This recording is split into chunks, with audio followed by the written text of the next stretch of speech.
Previously on Coogan's Customs. Coogan refined the upper body and collarbone, added a belt, and made all kinds of buckles and boot straps. He sanded down the lower body till wearing a hole in it, which he then repaired. Unhappy with the jacket sleeves, he tore them off, trying different materials until settling on this purple t-shirt. Using the soldering iron to smooth out the plastic filament, simulated the look and feel of a leather jacket in an unexpected and very nice way. Then it was on to the shoulders. He drew the quilt pattern with a marker and then burned it in with a soldering iron. Oh yeah, that looks good. Okay, on to part 8. Thanks, 1940s recap guy. Now I'm going to make the straps for the jacket, similar to how I did the boot straps. Peel it off and give it a little trim. And now I'll make the buckles. Now to attach the straps to the sleeves, a little bit of hot plastic, a little bit of attaching a strap.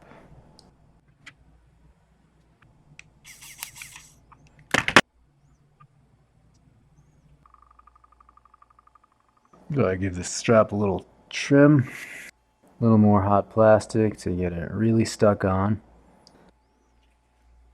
And smooth it out a little bit with the soldering iron. Now applying some hot plastic to the lower part of the jacket, because that's going to have 2 straps. This is going to be a lot of just applying a dot of hot plastic to an area, then attaching the strap in that part.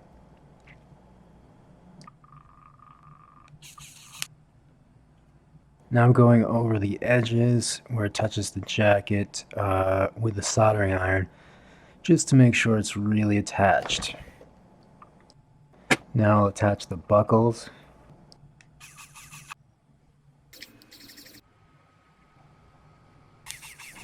Last one.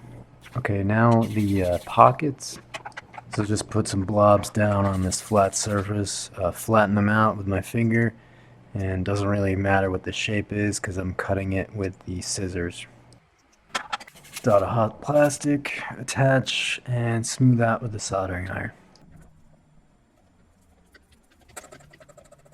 Let's take a little break and put some paint on this.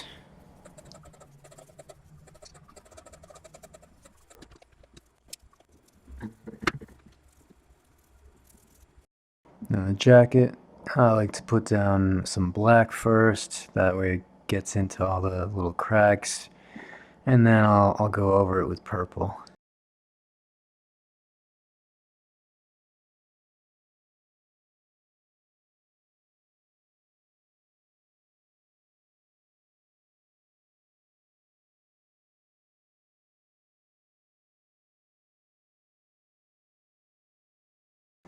Okay, now the arms. I'm gonna start with some brown, and I'm just gonna keep layering lighter and lighter colors on top. I was just being sloppy here because, you know, I'm probably gonna notice that I need to smooth it out anyway. You know what? I'm gonna glue him all together. Kind of annoying having him in pieces all the time. I guess primarily I was keeping them apart so that I would be able to paint the little cracks and everything, but I think those tight spaces are gonna be this brown anyway, so I think I'm okay to attach him. Just squirting hot plastic into the cracks so it gets stuck together pretty good, and now smoothing it out with the soldering iron. Right, lower torso section's good. Now I'm gonna get the upper torso, get the arms in there.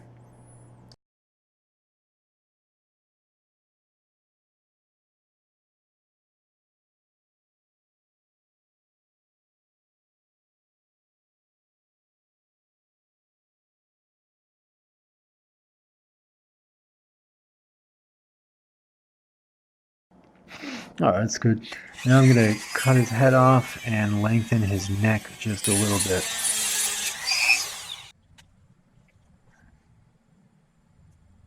Okay, now I drill into his neck stump and then drill into his head so that the new neck piece will have something to grab onto.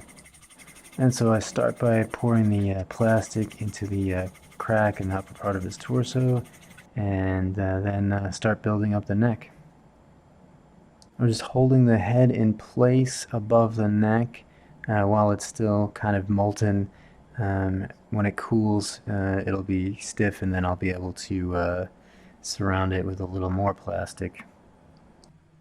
Alright, that's holding up. I'm just going to add more plastic to it.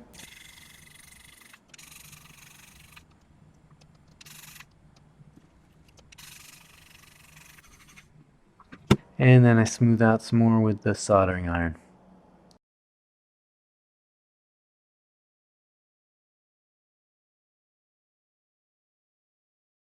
I did a bunch off camera. I just wasn't too happy with his muscles up here, so I kind of scraped him down a little too much, and I kind of drilled a hole in his chest. So I'm just gonna build that back up right now.